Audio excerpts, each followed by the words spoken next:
I am upset. I am very, very upset. Words cannot express my upset. Why are you laughing? Because you're wording it funny. No, I'm not wording it funny. That is the proper way to use the word upset in the noun form. So how about you just stop your your little giggle that you're having over there and just let me sulk in my pain and despair. Abigail, thank you. You're still laughing. You're still laughing at my pain and suffering. Yes. Yes. Go ahead, say that louder. Go ahead. Yes. I'm in grief. A deep state of grief. Oh, pretty. Yes, very pretty flowers. Pretty flowers. Yeah. Point at the flowers. Change the subject. We recorded an entire video. It was like an hour. Like an hour long about obsession. And how we watched it a second time. And how I didn't really get it the first time, but I sure loved it the second time. I don't give a about that anymore.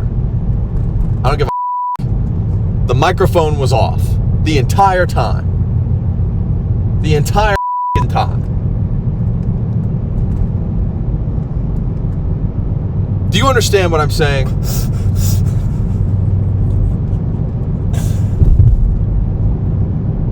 I'm pissed off, and I don't want to make another video about obsession. Just talked about it. So I'm just going to talk about all the things that make me mad.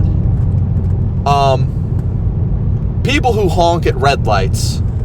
2 seconds after it turns Point green. 2 seconds after they turn fucking green. I fucking hate you. I hate you. Let's see. What else makes me mad? Baltimore, Maryland. I fucking hate it there. DC. I fucking hate DC too. I hate both of those places. Driving in them specifically. I fucking hate them. Oh, look. Oh, here's another bump. Another pothole. Oh, look. Another pothole. This one popped your tire. Try not to fucking get in a car accident while driving regularly down the fucking street just because your car plopped into a pothole the size of 600-pound fucking life. Oh, yeah, that's what we're going to do. We're going to spend our tax money on fucking 25% of it on Social Security, and then we're just going to keep the road looking like shit. All right. That's enough of that. Enough bitching and moaning. Let's talk about obsession. I fucking care. I fucking care anymore about fucking obsession. Okay. All right. So, I watched Obsession the first time in the theater right when it came out.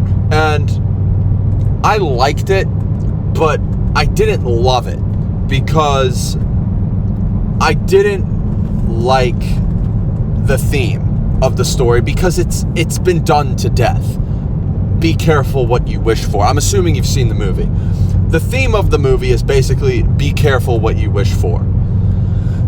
There's other themes, but this was one of the main ones, one of the main central themes. Because Bear, I'll give you a quick rundown, fucking quick summary, like I did before. Bear loves Nicki, doesn't know if she likes him back, doesn't have the courage to tell her. He goes to a Zen shop and he buys a one-wish willow because Nicki's necklace fell down the drain. It's a crystal necklace, and he goes to this Zen shop to buy her a replacement before he tells her that he loves her, and he finds a one-wish willow. They get in the car together. They're driving home from the bar, and it's the perfect time to tell her that he loves her. She just quit her job that they work together, so he's not going to see her anymore for a while. She's about to quit her job. And so this is like his last chance, and he fucking pussies out, doesn't tell her.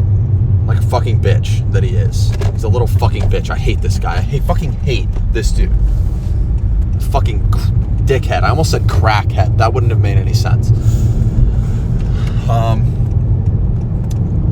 So he just takes this One Wish willow that he bought for her because he couldn't find a good necklace at the shop, and he just says, I wish Nicki Freeman loved me more than anyone else in the fucking world. Snap. And he breaks it. And then actually makes Nicki fall in love with him. The wish actually worked, but she loves him a little too much. She's obsessed. Wow, the name of the fucking movie. How fucking great is that? Yeah, you like that? You like that? You like that that's the name of the movie? Yeah. Yeah, I bet you do. Ooh, student driver, skills in progress. Yeah, I mean, you're not really in your lane here, babe. Little bow, though. Yeah, you're almost in the other lane. There's like a little hairline, though. She's in the lane. Not enough that you could even pull up, though. No, I could not pull up next to this person. No.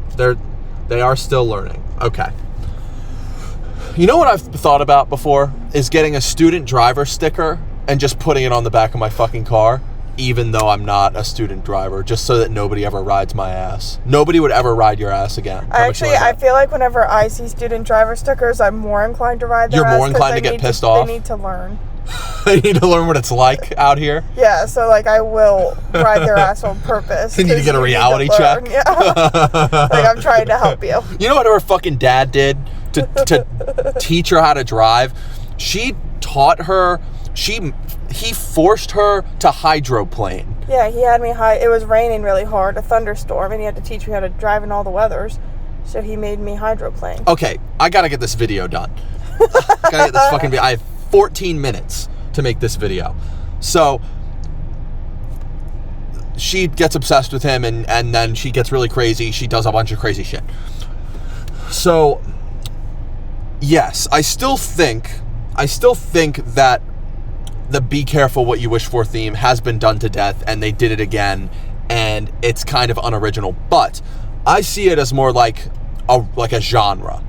Like, you don't complain because somebody made another romance movie. You don't complain if it's actually a good romance movie because there's so much creative freedom within that format.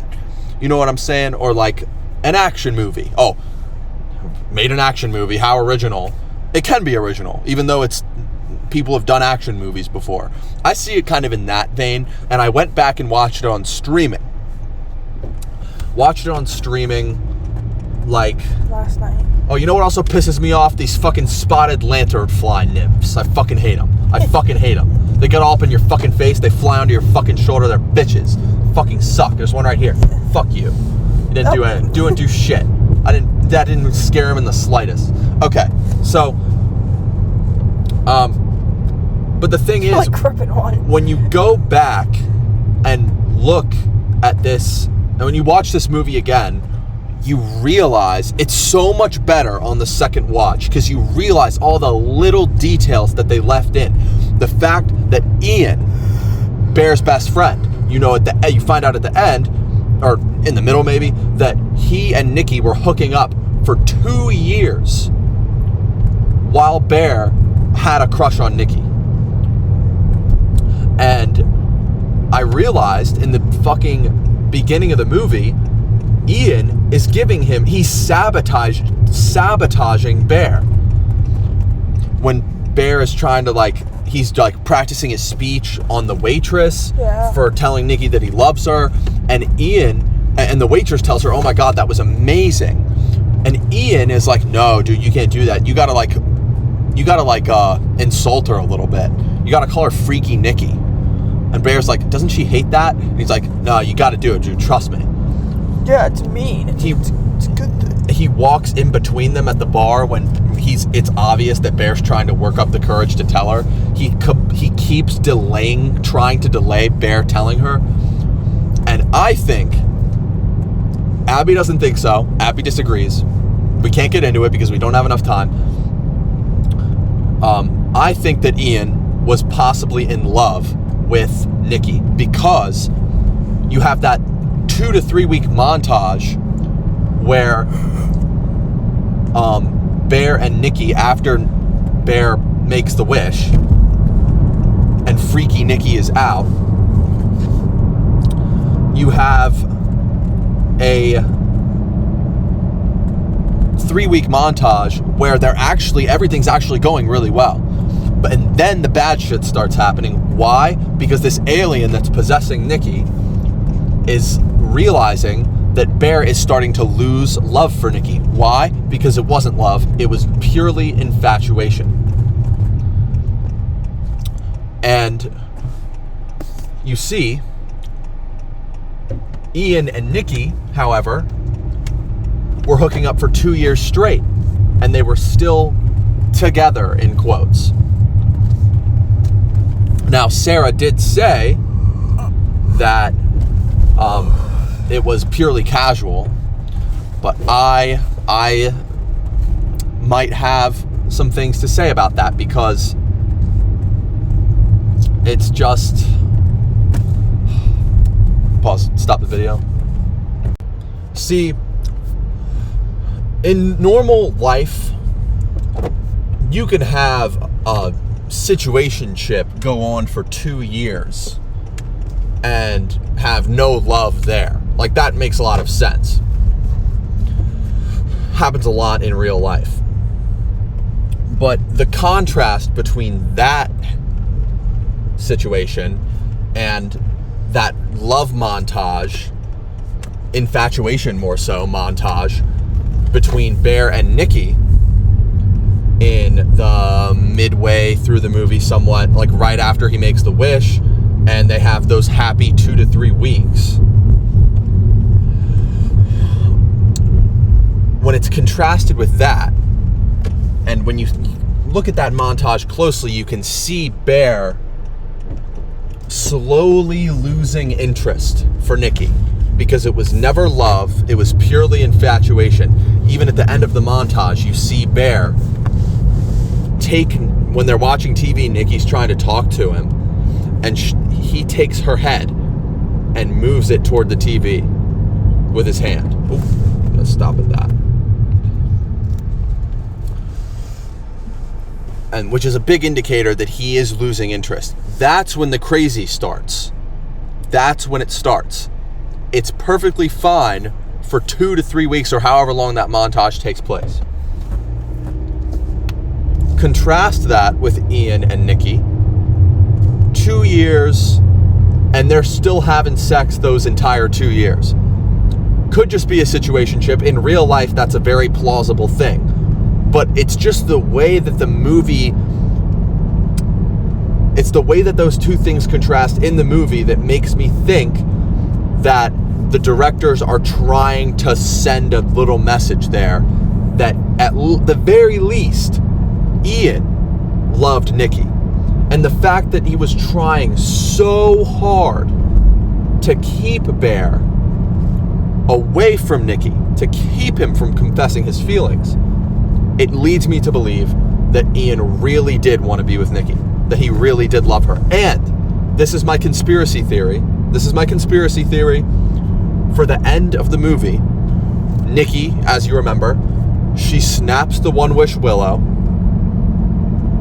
and all of a sudden, when Bear's like trying to make himself throw up,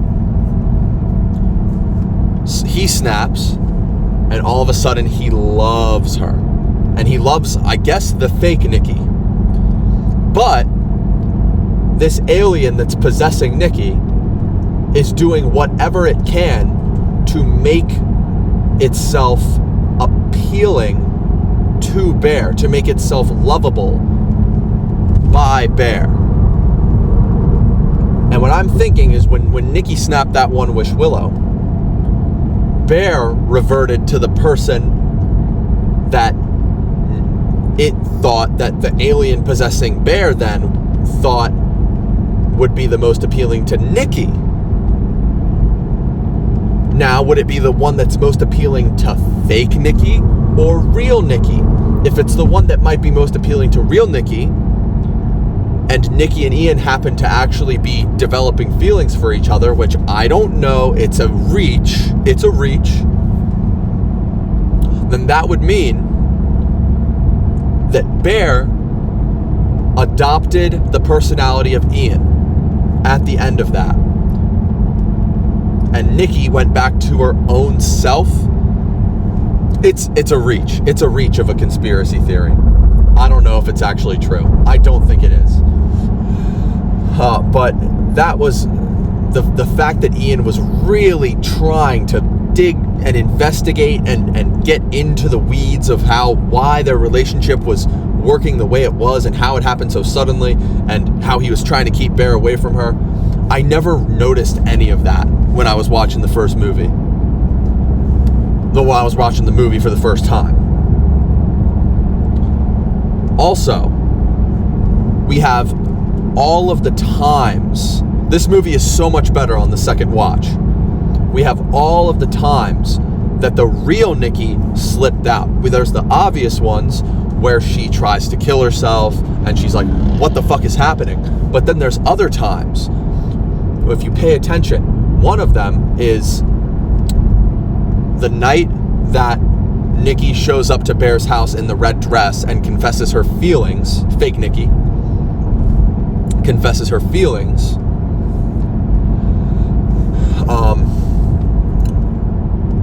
Before that happens, they leave work, everybody together, because they all work together.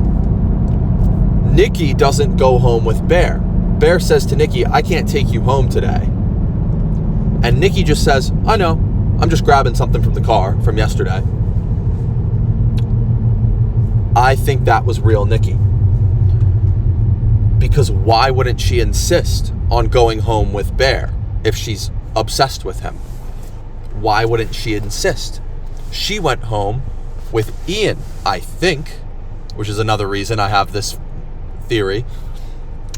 She went home with Ian. I'm thinking she got in that car as real Nicki, and she's not freaking out trying to kill herself yet because this just took place yesterday. All this weird shit. She probably just thinks she's having a psychotic episode and she thinks she's losing her own mind.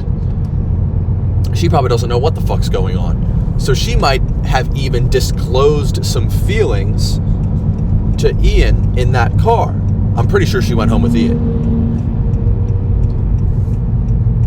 She might have been like, I don't know, Ian, I've been feeling really weird, like I'm dissociating and etc., etc. I think that was real Nicki at that point. Abby has a theory that it was real Nicki when they were having that boys' night, when it wasn't really a boys' night, it was just Ian trying to get Bear apart from Nicki so that he could kind of investigate the situation further. And Nicki jumps up and they're doing Jenga truth or dare or some shit, and each Jenga block is a dare. Each Jenga block that you remove. And she got some dare, and I don't really know what the dare was. Abby says that they didn't say what the dare was. And she jumps up and reads this really gruesome, weird poem. Abby, can you read this poem if you still have it? I can read it for you also. This weird-ass poem. The air was charged by the distant call of the night bird. His face was obscured, but I knew he was looking at my chest. So there's this character looking at her chest. So kind of a sexual, I like you for your body kind of connotation. Each side stretching recently matured to different sizes. Meaning like her boobs are coming in. I guess like she's becoming a woman. Hansel, come lay with me like the old women taught us when we were children, I said. He closed the door and leaned against it. You're not my wife, Gretel, he said. I'm more than your wife. I'm your sister. Hansel flinched and reached for the door handle. So it's like, what Abby thinks is that Nicki was reading that poem to say to Bear, I don't want to be with you in this way. This is more like a brother and sister sort of relationship. I don't know, because like, why wouldn't she just come out and say that? But it is weird. And then the rest of the poem goes, I knew he would not leave this place. He would relent and choose to be inside me like he had many nights before. If not, I would flay his meaty forearm, roll it like a stick of licorice, and insert the flesh between my legs.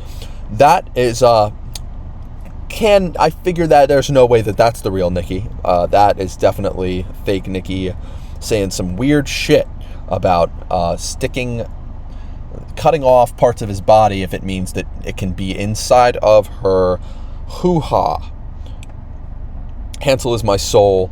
Love only the branch of a willow tree could conjure. Brother, you will be inside of me tonight.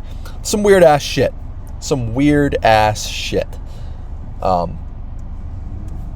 Could have been real Nicki. Abby thinks so. Let me know if you agree with Abby's take on that. I'm trying to think of other times when the real Nicki came out. Abby has a very interesting theory that she's a little tired. She doesn't want to talk right now.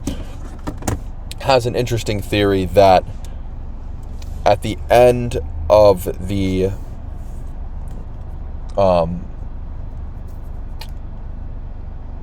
fucking movie when Bear is making himself throw up and Nicki snaps the One Wish Willow to make him love her, Abby thinks that wasn't fake Nicki. She thinks it was real Nicki because real Nicki knew that he would pussy out and actually make himself throw up. So she snapped the One Wish Willow before he could do that because she knew he was taking the pills and she thought he was just gonna pussy out and throw him back up. Insane. That kind of makes sense to me. And then there's the shit with the crystal necklace. It could be said that Nicki loses her crystal necklace in the beginning of the movie. That's why Bear goes to the Zen shop to get a new one. And that sort of symbolizes, or could literally be, her losing her protection against these dark voodoo powers that are acting against her. Another thing that happens is right at the end when they're having the date and she stands up and says no,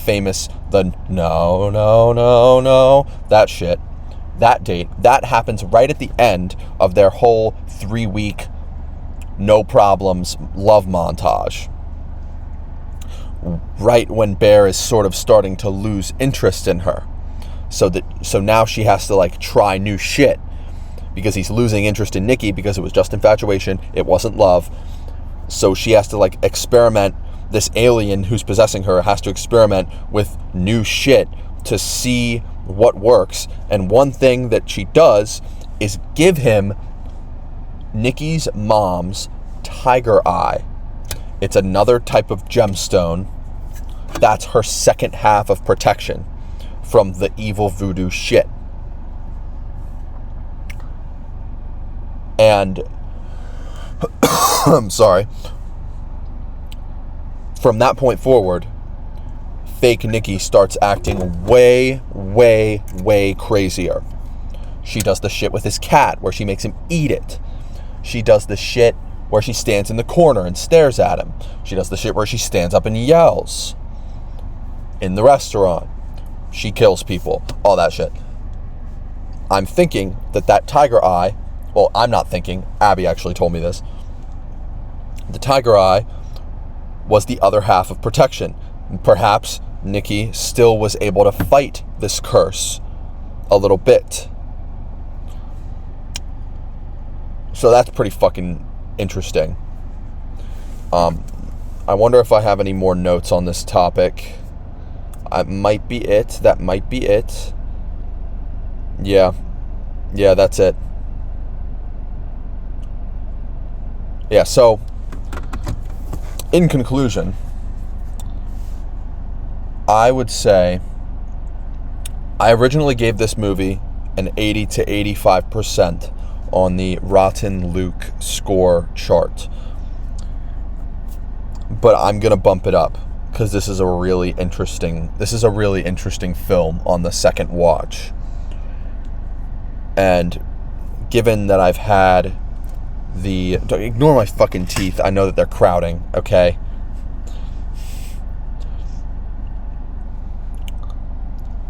I'm going to bump it up to like a 95. When I look at it from the perspective of the be careful what you wish for theme is more of almost a genre in and of itself, like a subgenre or a trope that is actually kind of fun to come back to, rather than sucking at the teat of something that already exists and just sort of copying someone's whole fucking flow, word for word, bar for bar. When I look at it as a subgenre and as something to be built off of, that makes me appreciate this movie a lot more, because the execution is superb. The execution is great. It's kind of like Beauty and the Beast. Beauty and the Beast, I made a video about this, about how much I love this movie. It's a Disney princess romance movie. It's a musical. It's kind of like, it follows all of the tropes, but it does it better than any other movie does it. Or at least better than almost any other movie. It does all of the cliche shit, the princess falling in love, the villain trying to tear them apart, all that shit, but it introduces new ideas and elements to the picture. It builds off of everything. It introduces Gaston, who's one of the funniest villains in a movie I've ever encountered. It introduces the prospect of the Disney princess being self-sufficient because she saves her father from the castle. She does that. She's brave, and she's also intelligent. She cares more about books and learning and adventures than she does about finding a prince charming. It introduces new shit to the picture that builds on top of it, and it's like almost saying, okay, other movies did it this way, but I want to do it that way. They did it already, but I don't like the way they did it. I want to do it this way. So when you look at it like that, I think the execution of Obsession is incredible. And yeah, I'm going to give it a 95%. 95%. It's a great movie. I recommend, if you've only seen it once, I would recommend watching it a second time and analyzing all of the hidden shit that's in there. There's a lot. So, that is all. My name is Luke. This is Castles in the Air. Goodbye.